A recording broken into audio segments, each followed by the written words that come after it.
Bonsoir et bienvenue dans 28 minutes avec ce soir un hors-série et en fil rouge un grand témoin international. Nous reviendrons avec lui et avec nos invités sur la tournée mondiale de Donald Trump et son impact au Proche-Orient et bien sûr à 18 jours du premier tour des législatives françaises sur la recomposition du paysage politique salement secoué par Emmanuel Macron.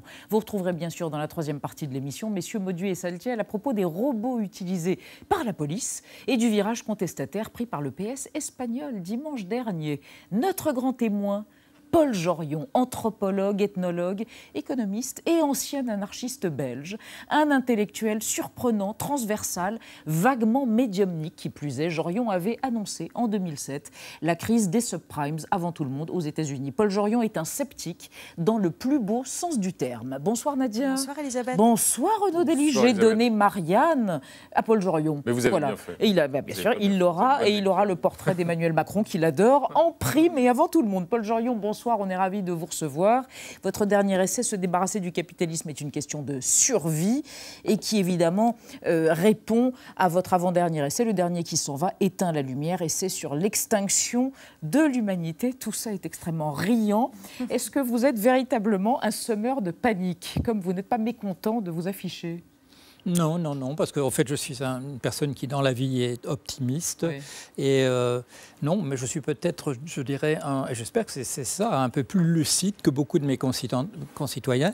Je fais attention à ce que disent les scientifiques, je fais attention à ce qui se passe en politique. Je vois quand on reste trop dans le cadre et qu'il y a des choses très importantes qui se passent autour, eh bien qu'il faudrait faire attention au contexte global.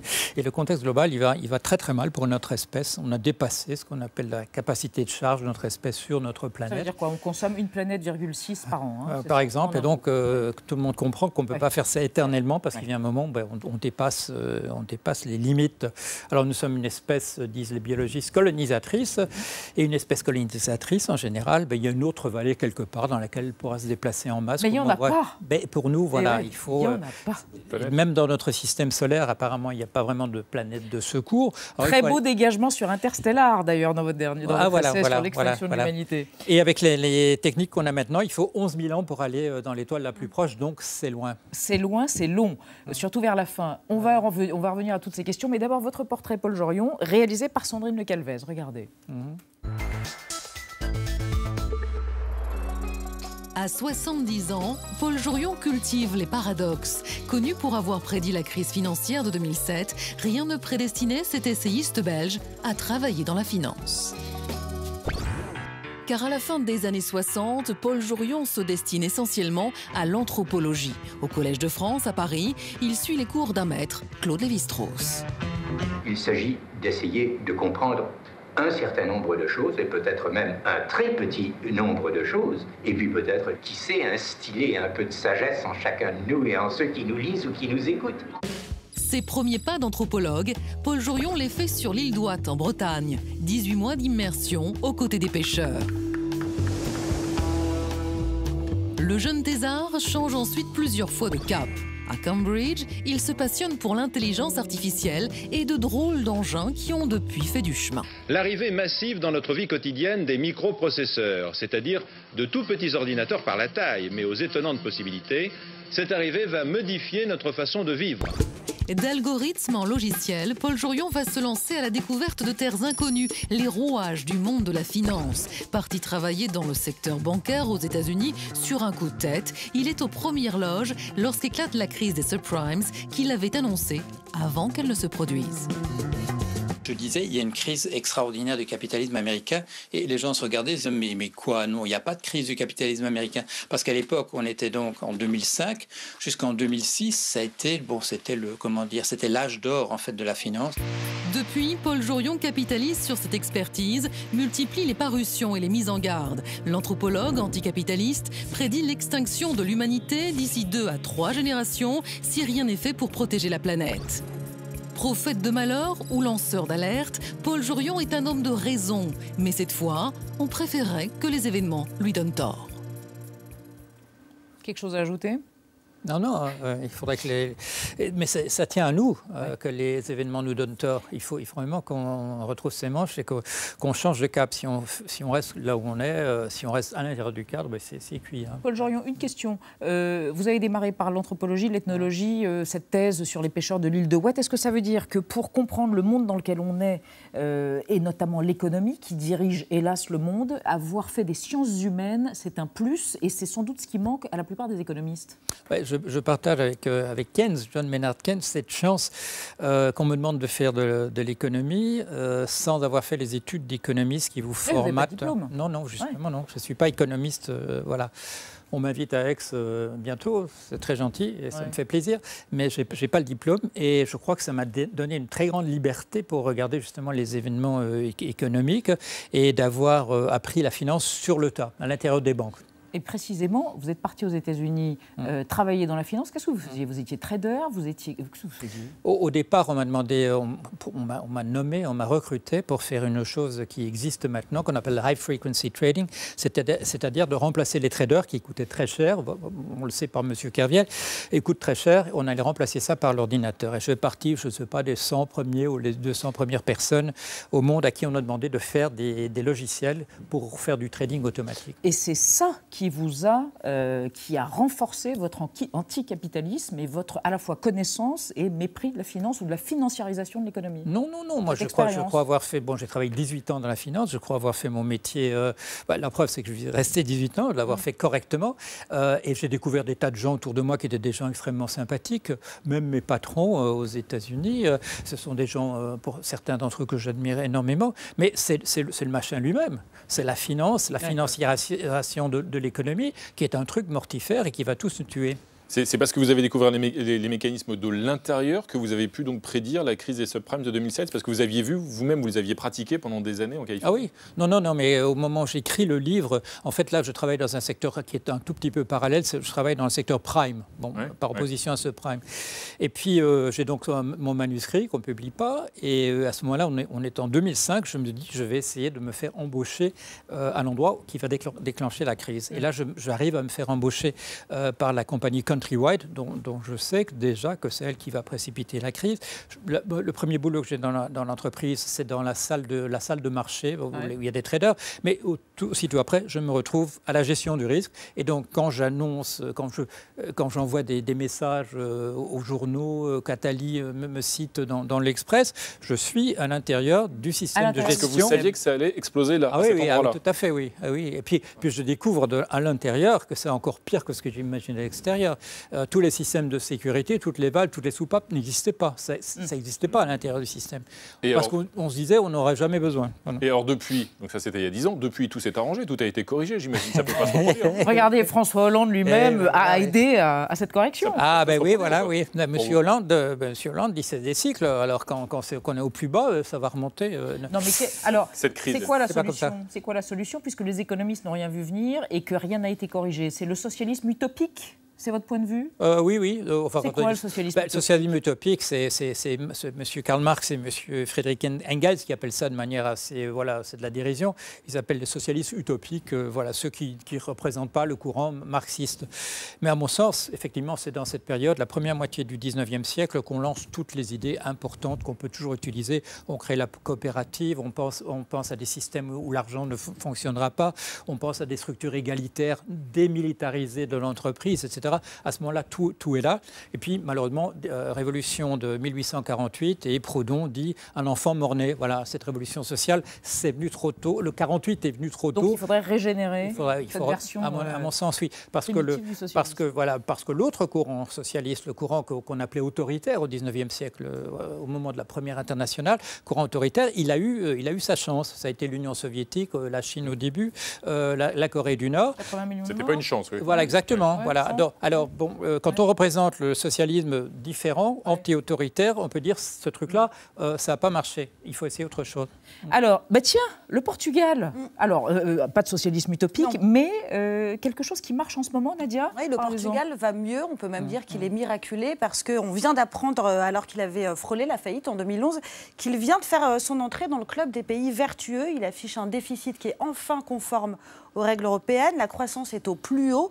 Et si on résume un peu peu rapidement comment on en est arrivé là. On peut rappeler que tout ça s'est fait sous un gouvernement socialiste, avec le soutien, avec l'aide de partis anti-austérité, qu'on n'a pas vraiment mis les Portugais au régime sec. On a augmenté les prestations sociales, à l'inverse, même si effectivement il y a eu des coupes dans les dépenses publiques. Comment est-ce qu'on peut analyser ce phénomène? Est-ce que c'est juste un accident heureux ou est-ce qu'il y a une leçon à tirer de ce qui est en train de se passer au Portugal, qui n'est pas totalement sorti d'affaire? Non, et ça aurait pu marcher de la même manière en Grèce si le gouvernement n'avait pas été tellement pris au dépourvu par le fait qu'un référendum qu'il avait poussé avait marché. Alors il y avait M. Varoufakis d'un côté, si on l'avait suivi, ses formules, à mon avis, étaient excellentes et on aurait pu faire la même chose qu'on a fait. La situation du Portugal, du point de vue financier, est moins grave qu'elle n'est en Grèce en ce moment, mais on aurait pu faire la même chose en Grèce. Sans étrangler la population. Voilà, sans étrangler comme on le fait maintenant. On a un système, vous voyez bien, dans la zone euro, très déséquilibré, et l'Allemagne qui n'aide pas la solidarité à l'intérieur de ça. Paul Jorion, Paul Valéry disait « L'homme sait ce qu'il fait, mais ne sait pas ce que fait ce qu'il fait ». C'était au début du XXe siècle, ça ne s'est pas amélioré.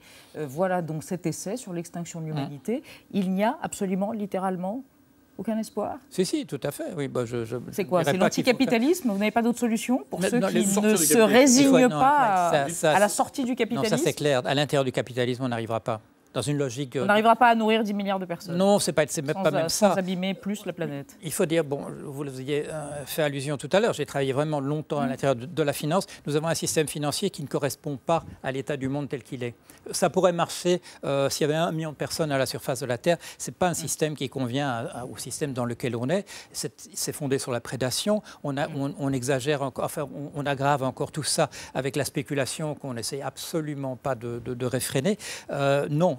À l'intérieur de ce système-là, ce n'est pas possible. Pour l'instant, on ne voit pas d'autres systèmes. Si, il faut absolument un autre système. Socialisme utopique, on vous a dit.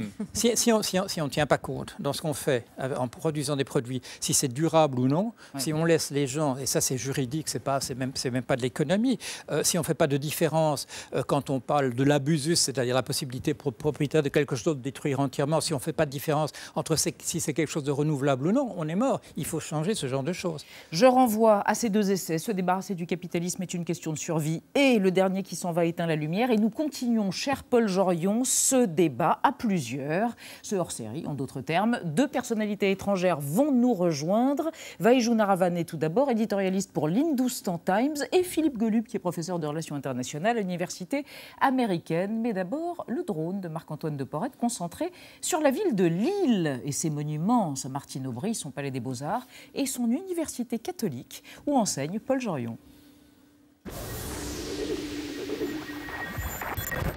France, Lille, qui tient son nom du mot latin insula, une île, car la ville émerge de l'eau, celle de la Deule, une rivière qui a offert un essor économique à la cité grâce à son port marchand.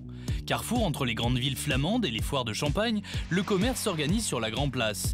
La vieille bourse rappelle le faste de l'époque. Au centre, la colonne de la déesse commémore le siège de la ville par les Autrichiens en 1792. C'est aussi ici le cœur de la célèbre braderie qui a lieu chaque année le premier week-end de septembre. Entre 2 et 3 millions de visiteurs viennent s'y balader et déguster des moules frites. Mais la dernière a dû être annulée en raison de la menace terroriste. C'est une décision extrêmement douloureuse pour moi à prendre, je dirais même effrayante, enfin je dirais dure à prendre. Juste à côté de la place se trouve le complexe cylindrique du Nouveau Siècle, siège de l'Orchestre National de Lille que dirigeait encore il y a peu son fondateur Jean-Claude Casadesus. C'est aujourd'hui le très jeune Alexandre Bloch qui a repris la baguette.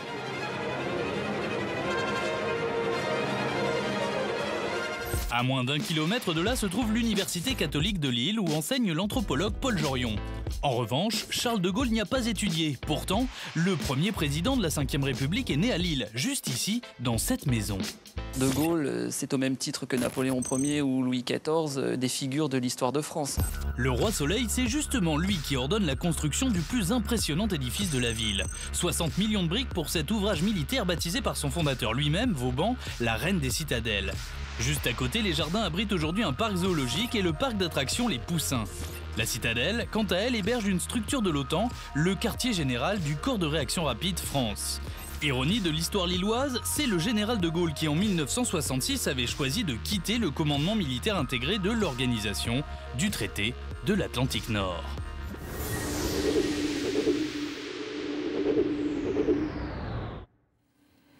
Bonsoir à tous les deux. Vaïjou Naravaneh, on est ravis de vous retrouver. Et Philippe Golub, merci d'avoir quitté 2 secondes l'Université américaine de Paris pour venir participer à ce hors-série. Une question avant qu'on démarre les sujets d'actualité qui nous intéressent. Renaud, une question, Paul Jorion, sur l'île qui est le centre, le cœur battant du nord de l'Europe.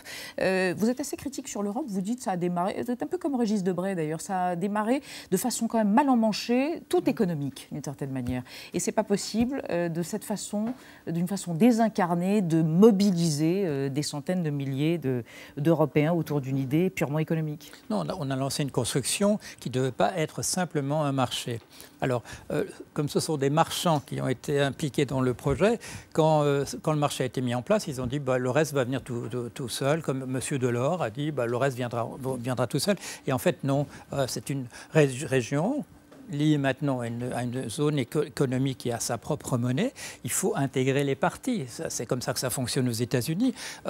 Si l'Alabama ne fait pas rentrer beaucoup d'argent, on prendra un peu de l'argent de la Californie qui en fait rentrer beaucoup et le système marchera comme ça. À l'intérieur de l'Europe, non. Les Allemands disent aux Grecs travaillez davantage. Les Grecs disent oui, mais vous n'avez pas payé les compensations à l'époque, etc., etc. Non, on n'a pas terminé la construction.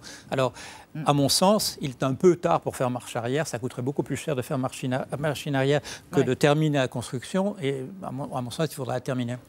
Ah, il faudra la terminer. Il faudra la terminer, bon. Oui. Allez, encore une chose, terminée. Renaud Dely, on va aborder plusieurs sujets d'actualité. Le premier... Le chamboule-tout Macron, c'est ça, ce chamboule-tout qui secoue la scène politique française, ou le dégagisme saison 2. Donc il y a eu l'élection présidentielle avec l'absence au second tour des 2 principaux partis de gouvernement qui sont succédés, de droite comme de gauche, depuis 30 ans en France, et l'élection d'Emmanuel Macron. Et maintenant viennent les élections législatives, dont le premier tour est programmé le 11 juin. Et entre-temps, Emmanuel Macron qui a composé un gouvernement avec un Premier ministre de droite, des ministres de gauche, d'autres ministres de droite, certains du centre, et puis de la société civile. Est-ce que ça signifie, Vaïjou Naravaneh, qu'effectivement, comme le professe Emmanuel Macron, aujourd'hui, le clivage droite-gauche, il est définitivement dépassé? Je crois que ça reste à être vu si ça va être dépassé ou pas. Je crois que le projet Macron, c'est de détruire les 2 grandes formations de droite et de gauche et d'effectivement essayer de construire un centre. Mais tout le monde sait que le centre en France n'a jamais véritablement existé parce qu'on dit que la France, c'est un pays qui a toujours eu ces clivages très forts à droite et à gauche. Est-ce que ça va survivre ou pas? Nous, depuis l'étranger, quand on voit Macron, tout le monde est absolument ravi parce qu'on dit quel jeune homme, quel dynamisme, quelle énergie et tout ça. Je trouve, moi, que Macron n'est pas quelqu'un qui est naïf du tout. Derrière cette façade de petit garçon avec les grands yeux écarquillés, et un esprit qui est très sûr de lui-même, un grand calculateur. Quelque part, on verra s'il arrivera à atteindre cette majorité présidentielle qu'il veut tant. S'il ne l'atteint pas, quand même, il y aura des problèmes à résoudre derrière. En même temps, Philippe Golub, Emmanuel Macron, son succès et maintenant ce qu'il essaye de faire aux législatives, c'est le produit de la décomposition du système politique. Avant d'essayer de recomposer, on voit que se décompose ces vieux partis. Il est à la fois, oui, effectivement. Moi, je pense qu'il est à la fois le résultat et la cause de cette décomposition. Il est le résultat d'un processus d'effritement long dans le temps, en particulier du Parti socialiste, n'est-ce pas? Le Parti socialiste est en voie de décomposition, était déjà en crise bien avant l'élection, et Macron devient un catalyseur, en quelque sorte, de ce processus-là. Mais il en était l'artisan. Oui, là, il devient le symptôme de l'artisan à la fois. Conscient et délibéré de ce processus de restructuration. Mais pourquoi faire? Parce que pour créer un centre, je ne sais pas, le centre où, comment, avec quel programme, avec quel contenu.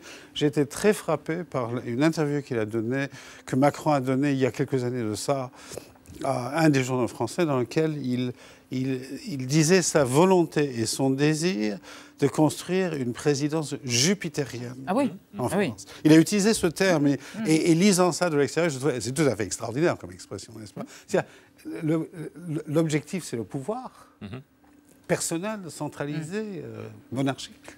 Oui. C'est d'incarner une autorité surplombante. Mais en fait, c'est inspiré de la période Mitterrand et c'était théorisé par le conseiller en communication de François Mitterrand, Jacques Pillan à l'époque. Oui, cette présidence jupitérienne. Oui, c'est ça. Mais quand même, cette l'idée même est extraordinaire, n'est-ce pas?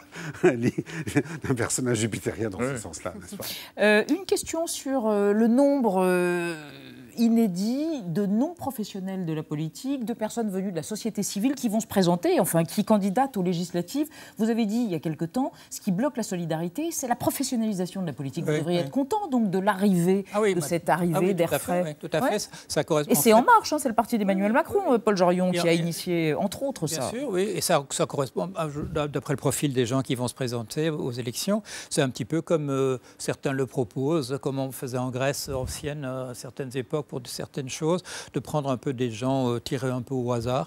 On va voir ce que ça va donner. Là, en l'occurrence, ce n'est pas forcément très représentatif. Il y a une surreprésentation des cadres, il y a très peu d'employés, très peu d'ouvriers, d'agriculteurs. Beaucoup de chefs d'entreprise. Beaucoup de chefs d'entreprise. Mais oui, mais bien entendu, mais même quand on pense à cette idée de prendre des gens un peu au hasard et puis de leur faire prendre des décisions, on doit les former aussi. On doit aussi leur apprendre comment il faut faire, de quel est le problème et ainsi de suite. Non, bien entendu, il y a une autosélection parmi les gens qui se présentent.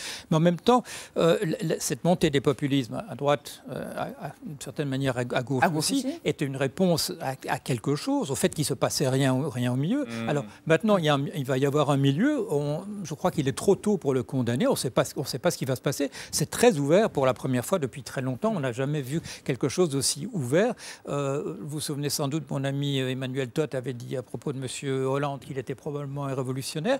Je ne vais pas dire des choses comme ça sur M. Macron, mais il a écrit un livre qui s'appelle Révolution. Voilà, mais il a toutes les cartes en main. Alors on va voir. Faites-nous écouter quelqu'un. Voilà, parce que c'est bien beau cette modernité, cette nouveauté, ce chamboule-tout, mais il y en a certains de l'ancien monde que ça inquiète un petit peu. C'est tout ce qui se bouscule aujourd'hui sur la scène politique. Et par exemple, donc, le président du Sénat, Gérard Larcher, l'ancien monde.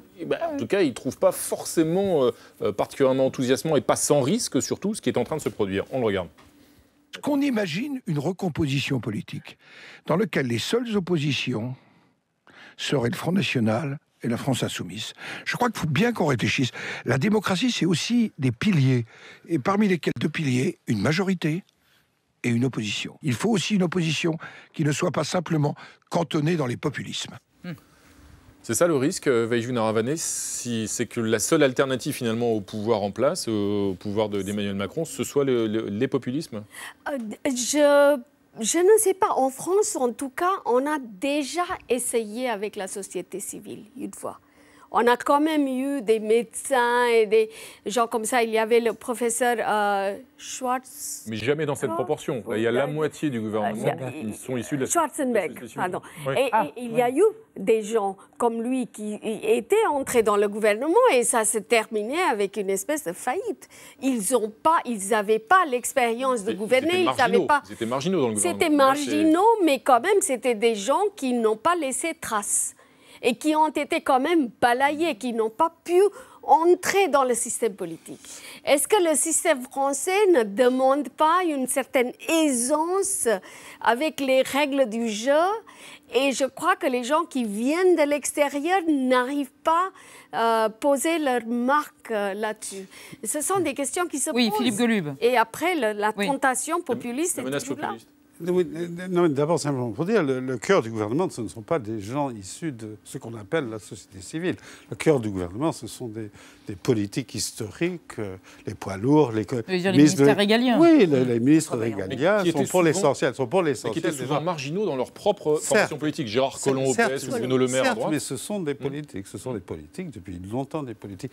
Concernant ce qu'on appelle un peu vaguement les populismes, moi je n'aime pas beaucoup ce terme parce que ça draine l'idée que que les antipopulistes sont les cercles de la raison. C'est-à-dire qu'il y a les gens mal éduqués qui votent avec leurs tripes, qui agissent selon les émotions, et que de l'autre côté, en dichotomie et en contradistinction, il y aurait ceux qui réfléchissent, n'est-ce pas? Disons le terme, mais la seule alternative, là, si jamais Macron... C'est Marine Le Pen. Disons les mouvements contre-systémiques. D'où viennent ces mouvements? Ces mouvements apparaissent en Europe occidentale et aux États-Unis à la faveur, comme Paul Jorion... Rapidement, Philippe Golub, pas une lecture. Des grandes crises, des de la grande crise économique et sociale qui a suivi la crise financière de 2008. Oui, dont on parlait tout à l'heure. Avec Paul Jorion, donc la boucle est bouclée. Nadia, on passe à la télévision des autres. Vous avez regardé la télévision turque cette semaine. Et qui avez-vous trouvé? Alors j'ai trouvé plein de choses, mais effectivement j'ai d'abord constaté que la télévision turque, comme l'ensemble des médias du pays, a été mise au pas par l'hyper-président Erdogan, puisque dans la foulée de son référendum d'avril dernier, il a à nouveau limogé des fonctionnaires du service public, il a interdit la diffusion de 2 chaînes de télévision kurdes, et il a, ça c'est plus surprenant, mis un terme à Tournée Manège, célèbre émission de rencontres à l'aveugle, tout ça en vertu de l'état d'urgence qui est toujours en vigueur, même si on ne voit pas bien en quoi chercher l'amour à la télévision menace la sécurité de l'État. En tout cas, parallèlement à cette purge, la télé turque s'est dotée de séries télévisées d'un nouveau genre. Elles ont toutes un point commun, ces séries, c'est qu'elles font la promotion de l'identité nationale turque, mais elles le font avec des gros sabots. L'une de ces séries s'appelle Le règne d'Abdulhamid. Elle raconte l'histoire d'un sultan du temps de la grandeur ottomane dont est si nostalgique Erdogan. Et d'ailleurs, cette série, elle est truffée de références à la Turquie d'aujourd'hui et également de références à l'islam. On regarde un extrait. Veli Tarık'tan Cava Adası'na tek devlet, iman etmiş bir millet, ezanın susmadığı, bayrağın inmediği pak bir gökyüzü. Allah'ın bütün ayetleri üzerine yemin olsun ki toprağa girene kadar, zafere ulaşana kadar bu mücadele bizim için farzdır. Paşalarım, savaş başlamıştır. Donc on est très loin d'un House of Cards à l'américaine. En tout cas, il faut savoir qu'en Turquie, la télé est très regardée par la population. Elle diffuse une 50aine de séries par semaine. Et parmi elles, il y a celles également qui, sans grande subtilité, décrivent la Turquie comme une grande nation menacée de l'intérieur et de l'extérieur. Il y a des séries, par exemple, qui mettent en scène l'armée turque en guerre contre les Kurdes, l'armée turque en guerre contre Daesh. Et c'est toujours la Turquie qui gagne à la fin, évidemment. Il faut également relever que ces séries sont diffusées un peu partout à l'étranger, au Moyen-Orient, dans les Balkans, en Afrique du Nord, et que ça fait partie du soft power turc, qui ne s'en cache pas d'ailleurs, le gouvernement, parce que le vice-ministre de la Culture a déclaré « Avec ces séries, on va entrer dans chaque maison et étendre l'influence de la Turquie ». Ça a le mérite d'être clair. Une réaction, Philippe? C'est du soft power qui exalte le hard power, n'est-ce pas? Le pouvoir hard, le nationalisme, l'idéologie impériale aussi historique de la Turquie et évidemment la religion. Donc on est là dans des régressions importantes. Vous vouliez dire un mot sur la Turquie peut-être? Oui, quand même, parce que... Par rapport à l'Europe? Par rapport à l'Europe, oui, parce que nous connaissons la guerre de 14, nous connaissons ces monuments aux morts dans les villages, où un village de 150 personnes comme l'île de Watt, il y a 15 noms à cette époque-là. On connaît Verdun, 1 million de morts, mais le plus grand nombre de morts de cette guerre, de la Première Guerre mondiale, c'est la Turquie. C'est la Turquie. Et surtout, non seulement les combattants, mais aussi là, de manière majeure, les populations civiles. Alors, il faut dire aussi, la Turquie, elle a la guerre à sa porte, mais vraiment à la frontière. Et avec un groupe qui n'a jamais eu un groupe ethnique qui n'a jamais eu sa nation, proprement parler, les Kurdes. Alors, on va voir, et ce n'est pas seulement en Turquie qu'on va le voir arriver, on va voir la montée des nationalismes, on la voit en Pologne aussi, on la voit en Hongrie, etc. Montée des nationalismes, on prépare les pays, on prépare les nations à la guerre, parce que les ressources diminuent, notre planète est en danger, il y aura de plus en plus de guerres. Il y a une partie de ce qui se passe en Syrie, on le sait, qui est d'ordre climatique, ce n'est pas simplement politique. On le sait aussi, quand la Révolution française se déclare, c'est après 4 années de famine. Voilà. Toutes ces choses-là vont jouer un rôle de plus en plus important. Alors, la presse internationale, à la une du quotidien britannique The Guardian, d'hier matin, la photo de 2 des enfants parmi les 22 victimes de l'attentat qui a été perpétré à Manchester, dans une salle de concert. 2 enfants parmi des milliers d'ados et de familles qui étaient venus écouter pacifiquement une jeune chanteuse américaine, Ariana Grande. Renaud Dely.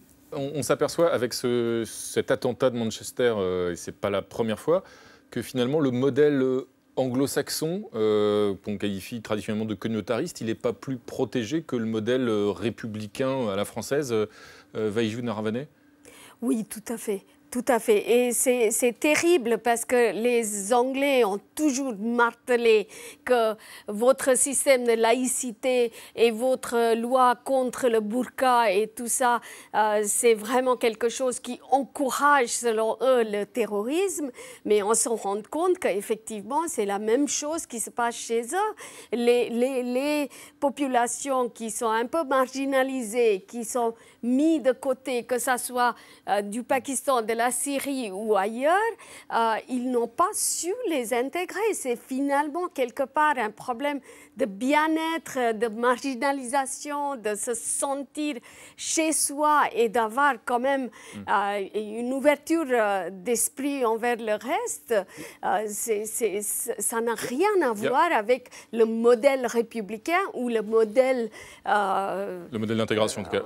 Il y a un autre point commun entre les cibles, en l'occurrence, que ce soit l'Angleterre, la France ou d'autres pays, c'est le calendrier électoral. Est-ce que Daesh cherche à peser sur le calendrier électoral des démocraties, puisqu'il y a des élections législatives en Grande-Bretagne début juin? Je pense effectivement qu'il y a une pensée politique, stratégique, au sein de la direction de Daesh, qui a été formée à partir de l'effondrement de l'État irakien 2003, 2004, 2005, n'est-ce pas? Donc on n'est pas là. Ce ne sont pas des amateurs qui dirigent Daesh. Ce sont des gens qui étaient formés politiquement, formés au combat, formés au renseignement. Et avec une stratégie politique. Avec une stratégie politique, et une stratégie politique qui a des objectifs internationaux et locaux. Oui. Donc on est là dans une pensée politique quand même.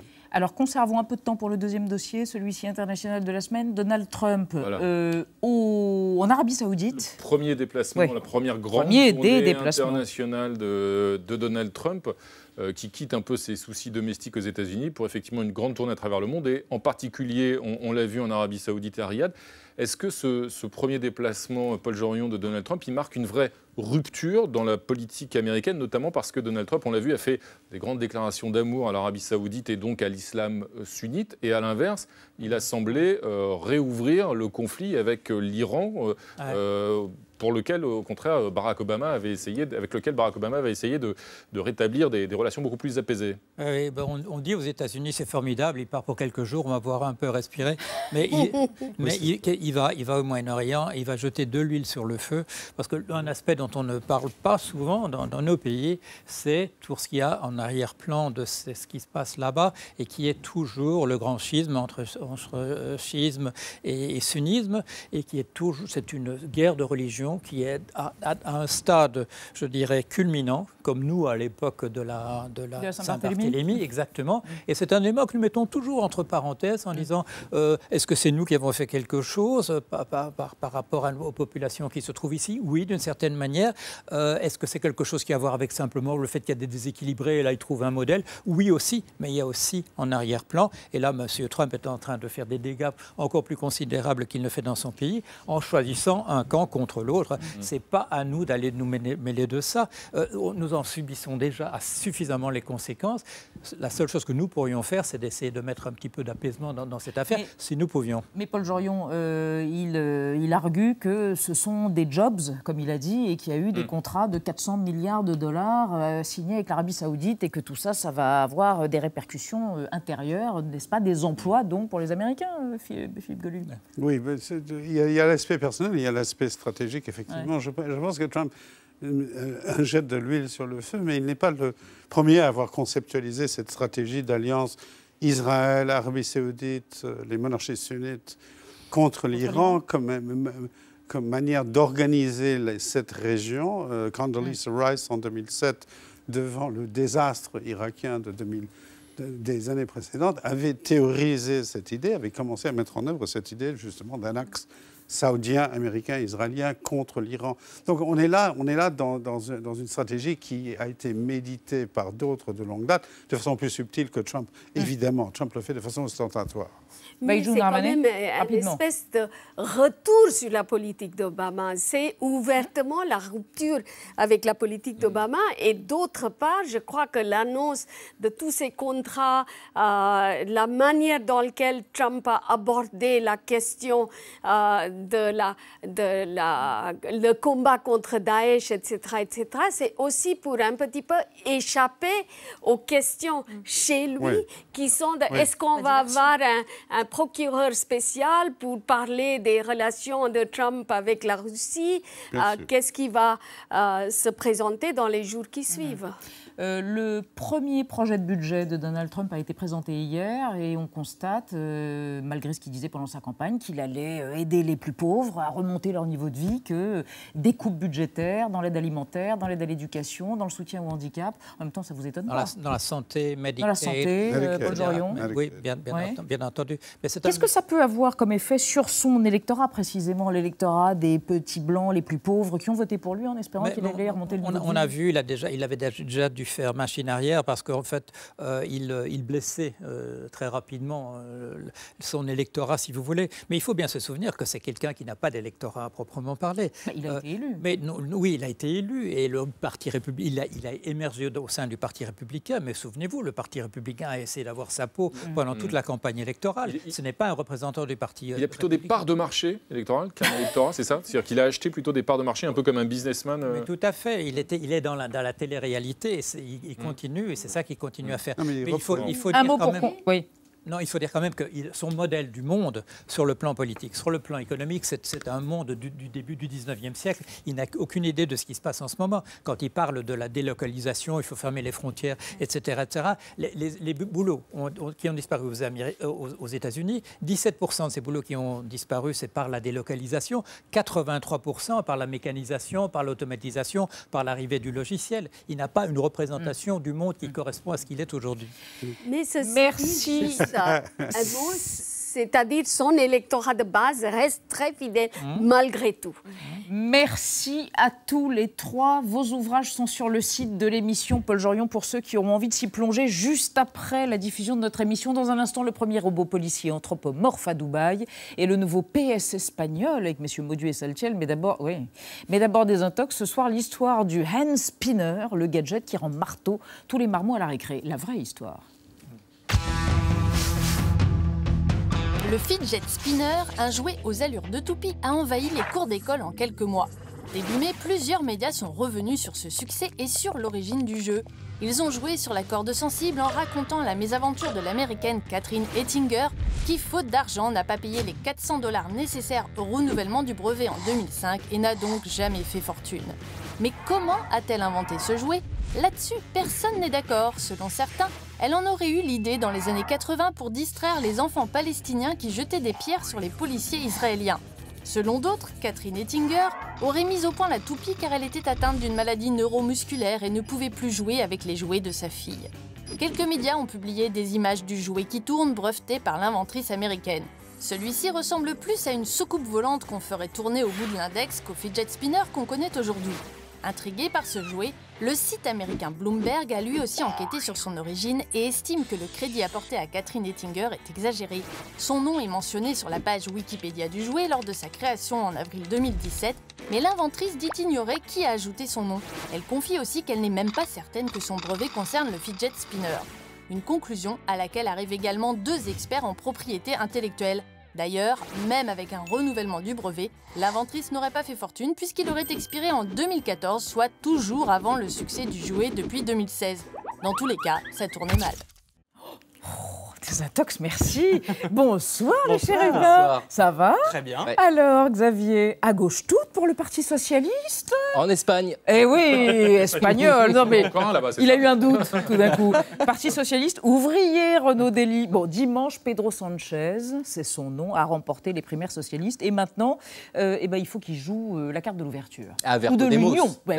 Pour la réunion avec Podemos. Et vous avez voulu nous narrer les origines du Parti Socialiste espagnol avec une histoire de quoi? De chasse au trésor. De chasse au trésor. Écoutez, pour commencer, je vous emmène dans un petit restaurant madrilène, la Casa Labra. Vous allez voir, c'est génial. Il y a des tapas. Le 2 mai 1879, parce que c'est là qui est fondé clandestinement, le Parti socialiste ouvrier espagnol. Et bien, parmi ces activistes qui se réunissent, il y a une des figures de la gauche qui s'appelle Pablo Iglesias. Une petite parenthèse, aujourd'hui, le leader de Podemos s'appelle aussi Pablo Iglesias, tout simplement parce que ses parents, monsieur et madame Iglesias, l'ont appelé Pablo en hommage du fondateur. Voilà, non, mais c'est rigolo, c'est mignon. Et non, c'est pas Julio. Et donc voilà, donc on a un vieux fondateur du Parti socialiste qui meurt en 1925 quand l'Espagne est sous la coupe du dictateur Primo de Rivera. Les opposants doivent se cacher, mais en 1931, la République est proclamée et la joie pour les socialistes qui peuvent enfin glorifier la figure tutélaire Pablo Iglesias. Un énorme monument est construit en 1936 à Madrid. Bon, il n'est pas visible longtemps, 3 ans plus tard arrivent les troupes franquistes qui le dynamitent, il n'en reste plus rien. Enfin, pas tout à fait, parce que la nuit de sa destruction, quelques militants socialistes viennent pour récupérer la tête de Pablo Iglesias, la tête monumentale sculptée, et ils vont l'enterrer comme ça en secret dans le jardin d'Retiro. Et alors, de Retiro. Et donc, ce qu'ils font vite fait, c'est qu'ils prennent un plan et puis ils griffonnent. Mais où c'est Le problème de cette carte au trésor, parce qu'il faut le dire, elle s'appelle comme ça, c'est qu'elle est compromettante sous la dictature de Franco. Donc, une décision est prise dans les années 50. On l'enterre dans un jardin. Et ainsi de suite. Ce serait drôle. Non, elle est envoyée en France, à Toulouse. Elle est envoyée, évidemment, Franco de Port. Eh bien, ce n'est qu'en 1979 que la tête est enfin déterrée, c'est-à-dire après la mort du général Franco. Et aujourd'hui, elle est exposée au siège du Parti socialiste ouvrier espagnol. Bon, il faut le dire, elle est un peu amochée quand même. La sculpture, elle a perdu son nez. Bon, quand même, elle est là. Alors, juste pour terminer, il faut laisser la parole à un artiste espagnol qui, lui, n'a pas vraiment eu besoin de cacher ses œuvres sous Franco. Non, Salvador Dali, qui est très content, je vous le dis tout de suite, parce qu'il est en direct. Chaque fois que je suis en direct, je tâche de profiter et d'abuser de la situation pour ne jamais répondre à aucune des questions qu'on me pose et pouvoir offrir à mes téléspectateurs les primeurs de mes idées authentiques, crues et délirantes. Il est fou. Oui, il est fou, mais il est génial. Bon, alors, la police de Dubaï engage des robots. C'est ça. Il faut les taxer. Il faut les taxer, Tout on va de les suite. taxer. Alors, est-ce que justement, en 2017, la police de Dubaï va-t-elle donner vie à Robocop, le film futuriste imaginé par Paul Verhoeven en 1987 ? Pas tout à fait encore, mais on s'en approche. Voici donc le premier robot qui a rejoint les rangs de la police de Dubaï lundi dernier. Il mesure 1,70 m pour 100 kg. Le voici, le voilà. Alors concrètement, de quoi est-il capable, ce flic, de faire ? Eh bien, il peut prendre vos plaintes comme vos signalements. Les bagages. Vos bagages aussi, derrière. Ça pourrait. Plaindre des habitants comme des touristes, puisqu'il parle 9 langues, tout de même, c'est presque autant que vous, Renaud. Il peut également surveiller le territoire dans ses moindres recoins grâce à sa caméra qui filme en permanence, et vous pouvez aussi directement payer vos amendes sur son petit tableau de bord. Bon, on va être honnête, pour l'instant c'est surtout un super agent de renseignement de votre chemin lorsque vous êtes perdu, mais à terme ce robot pourra identifier et interpeller des malfrats. La ville des Émirats Arabes Unis d'ailleurs espère que ces robots composeront un quart de l'effectif des forces de l'ordre en 2030. On se rappelle aussi de ce petit engin qui avait été utilisé à Dallas en juillet dernier, un robot qui avait tué un sniper, qui avait lui abattu des agents de police en marge d'une manifestation. C'était à l'époque la première expérience et la première utilisation d'un robot tueur par la police américaine. Mais vous le voyez, c'était plutôt un engin explosif télécommandé qui n'est pas à proprement parler un humanoïde comme à Dubaï. Non, le vrai Robocop pourrait venir de Russie. Oui, de Russie, je vous présente Fedor. Regardez-le, il est très sympathique. À l'origine, Fedor était taillé pour des missions spatiales, mais il est bien entraîné par la Russie sur la terre ferme et notamment à tirer des 2 mains. C'est impressionnant, ce sont des images de propagande militaire qui sont là, bien sûr, pour impressionner la galerie. Mais attention, ce robot serait capable de tuer en toutes circonstances, car complètement dénué d'empathie. Et là, on passe plutôt de Robocop à Terminator. Ça fait peur. Merci à tous. Sur l'antenne d'Arte, dans un instant, série de femmes de tête et d'acier, Squadra Criminale, les enquêtes policières, quoi. De Valéria Ferro à la brigade criminelle de Turin et Molly, femme au combat en Afghanistan, monsieur. À demain 20h05 avec le club. Tchuss.